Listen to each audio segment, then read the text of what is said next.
What is the basic key of selection? Be yourself. Don't try to change yourself. It is impossible thing. If I want to become like you, I cannot become. And into the process of becoming like you, I remains half like myself and I becomes half like you. It is a mixed kind of personality. जिसको assess करना सबसे मुश्किल होता है SSB के अंदर, उसकी personality नहीं समझ में आ रही है, राइट? वो जिगजैग जो होता है ना, फ्लक्चुएटेड टाइप, तो वो काम नहीं चलेगा कभी भी. Second important thing which is required by selection board is your IQ level. A youngster need to be very sharp with brain, good IQ level.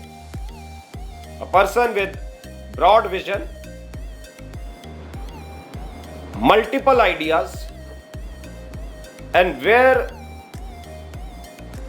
the ways for 95% people are blocked, this fellow can stand and make a new idea. This should be your IQ level. Right? Third is your general awareness. You should be updated with whatever is happening all around you. People in the process are more inclined towards general knowledge.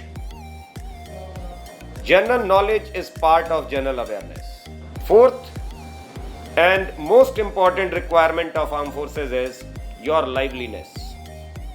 खुश मिजाज जिंदा दिल youngster चाहिए, जो किसी भी सूरत में हारने के लिए तैयार नहीं हो सकता, गिव अप नहीं कर सकता. We all are human beings, ups and downs are part of our life. But the best thing of a leader is if he falls, how quickly, how correctly, how bravely, how confidently he stands up again. This is required by service selection board. This is prime requirement. और अगर ये चार चीजें आपके अंदर अच्छी हैं, your comfortability with language, your IQ level, your awareness level and your liveliness, 9 out of 10 times you will be recommended on your own by selection. जब आप कॉन्फ्रेंस में जाएंगे, उससे पहले आपका डिस्कशन हो चुका होता है. But apart from these things, the prime objective of selection board is what all opportunity a youngster had came across in his life, in your spent life, and what all opportunities you had came across. That depends on your social status, your economical status. Now the condition is very much clear. They are interested in looking what kind of mess it was. एक psychologist थे, थॉर्नडिक, Edward थॉर्नडिक, US psychologist, जिन्होंने SR theory दी थी stimulus reaction की. उन्होंने ये कहा था, उससे पहले पावलोव रशियन थे, उन्होंने ये कहा था कि स्टिमुलस रिएक्शन मतलब ये नेचुरल होता है, जिसको उन्होंने अलग अलग कंडीशन में कंडीशन रिएक्शन, अनकंडीशन रिएक्शन. बट थॉर्नडिक ने आकर के कहा कि नहीं, ऐसा नहीं होता है. अगर इसको प्रैक्टिस में डाला जाए, रिपीटेडली किसी को उसी चीज से निकाला जाए बार बार, तो गलतियों के चांसेस कम होने लग जाते हैं और वो ठीक हो जाता है. और जब वो ठीक हो जाता है तो उस चीज को फिर दोबारा वो नहीं दोहराता है. This was proof. Same psychology, stimulus reaction, दो अलग लोग दो अलग अलग तरीके से बता रहे हैं. एक कहते हैं ये नेचुरल बिहेवियर है, एक कहते हैं नहीं, ये ट्रेन किया जा सकता है. और उन्होंने बहुत सुंदर सा एग्जाम्पल दिया कि जो प्रैक्टिस में डालते हैं, स्कूलिंग इसका सबसे सिंपल एग्जाम्पल है. क्यों आपको साल भर पढ़ाया जाता है एग्जाम से पहले? क्योंकि वो दोहराया जाए, बार बार दोहराया जाए, ताकि आप लास्ट में उसको सही ढंग से रिएक्ट कर सके उसके ऊपर. ओके, फर्स्ट सजेशन, एसएसबी पढ़ना नहीं है. जितने लोग एसएसबी पढ़ते हैं वो कभी रिकमेंड नहीं होते. जितने लोग सीख लेते हैं, समझ लेते हैं और अपने आप को इन्वॉल्व कर लेते हैं, उनके चांसेस बेहतर हो जाते हैं. मेक मिनिमम पॉसिबल नोट्स बनाने की आदत मत डालना. दिमाग खुला रखना, बिल्कुल अपने आप को इन्वॉल्व करो काम में, खुश होके काम करो, गिव अप नहीं करना. Is it clear? Right. So the process is GTO.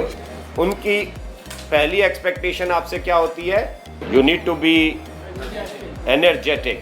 तो GTO का जो हेल्पर होता है वो आपको साथ लेकर के जाता है। पहले दिन जितने लोग स्क्रीनिंग के लिए आए हैं वो एक साथ स्क्रीनिंग टेस्ट देते हैं। जो लोग स्क्रीन इन हो जाते हैं वो अगले दिन एक साथ साइकोलॉजिकल टेस्ट देंगे। साइकोलॉजिकल टेस्ट के बाद आपका ग्रुप फिर सब ग्रुप्स में बांटा जाता है शाम को। And minimum strength of this batch should be 6 members and maximum it can be 10। 6 से 10 के बीच में कहीं भी ये स्ट्रेंथ हो सकती है। आइडियल स्ट्रेंथ 10 मानी जाती है, मगर कभी कभी 10 नहीं होते हैं, तो 6 से नीचे ना हो बैच, ये ध्यान रखा जाता है।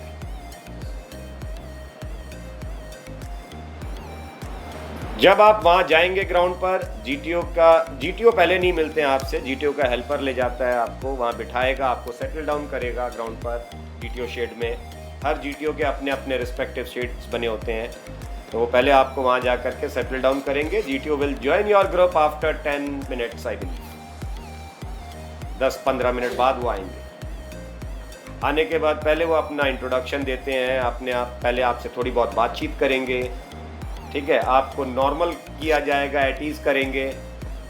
इस दौरान में कुछ ऐसी गलतियां जो ज़्यादातर यंगस्टर्स कर देते हैं। पहली चीज़, never give suggestions to your GTOs और कंप्लेंट्स। इससे कोई फायदा होता नहीं है, कोई चेंजेस नहीं आएगा। Rather you attracted GTO. हो सकता है जीटीओ आपको कहेंगे भी कि okay very good, you should have this much of courage, आप अपनी बात रखा करें, आप लोग जब तक हमें बताएंगे नहीं तब तक सुधार कैसे किया जाएगा यहाँ पर। तो ऐसे लोगों को थोड़ा सा ना पंप अप कर दो, थोड़ी हवा भर दो इनके अंदर, तो देखो सारी चीज़ें निकलने लग जाती हैं मुंह से इनके, है ना। और इससे होगा कुछ नहीं। सिमिलरली जीटीओ के साथ कभी पढ़ाई लिखाई की बात मत करना। कैंडिडेट क्या कहते हैं, देखो आपको रोका किस लिए गया है, आप एक दूसरे को समझें, जाने, ताकि आप ग्राउंड पे काम कर सकें। This time is given to you to be familiar with your other group members. और आप किताब उठा के पढ़ते रहते हो। जीटीओ ने कहा okay, how you spent your last evening. अब हर सिलेक्शन बोर्ड में सारी सहूलियत है लगभग। आपको आउटडोर गेम्स, बास्केटबॉल कोर्ट है, वॉलीबॉल कोर्ट है, इंडोर गेम्स बहुत सारे हैं, टेबल टेनिस है, रिक्रिएशन के लिए टेलीविजन वगैरह लगा है, कैफेटेरियाज बने हुए हैं, वेट कैंटीन्स हैं, साइबर कैफे हैं। तो लोग घूमते हैं अलग अलग जगह जा करके, ग्रुप में बैठे हैं, बातचीत कर रहे हैं, एंजॉय कर रहे हैं एक दूसरे के साथ। आप कहते हैं कि सर मैं पढ़ाई कर रहा था। देयर आर वेरियस रिस्पॉन्सेस, है ना। 10 लोग खड़े हैं, मैंने कहा how you spent your last evening. कोई बोलेगा sir we played basketball yesterday evening, we had gone to cafeteria, we had a cup of coffee together. अलग अलग तरीके हैं बताने के। कोई मेरे जैसा भी खड़ा होगा, कहेगा सर मैं पढ़ाई कर रहा था। फिर जीटीओ आए, वही चीज हवा भर लो। जीटीओ ने थोड़ा सा कहा अरे अच्छा ये पढ़ रहा था, very good, I like these kind of candidates, you should be serious about your career, है ना। करियर को लेकर के थोड़ा सा सीरियसनेस होनी चाहिए, पढ़ाई लिखाई करना चाहिए। अच्छा क्या पढ़ रहे थे आप? सर आज जीटीओ का टेस्ट था, ग्रुप प्लानिंग सॉल्व की, 2 जीडी के टॉपिक कुछ याद कर लिए थे, लेक्चरेट याद कर लिया, बहुत बढ़िया, अच्छी बात है, वेरी गुड, ठीक। इनडायरेक्टली वो ये कह रहा है कि सर मैं आपको बेवकूफ़ बना रहा हूँ। 2.5 महीने पहले मुझे पता था एसएसबी में जाना है, तब तक कुछ नहीं किया, और आज अचानक यहाँ आकर के मुझे पढ़ने की जरूरत पड़ रही है। सबसे बड़ी वजह है जिसकी वजह से लोग रिकमेंड नहीं हो पाते हैं एसएसबी के अंदर। There are 2 types of candidates, a reactive candidate and a proactive candidate. A candidate with reactive approach will never be succeeded in service selection board. He cannot be part of armed forces. कभी नहीं हो सकता. This is what I am saying for all candidates who still say कि sir I am poor with communication in English.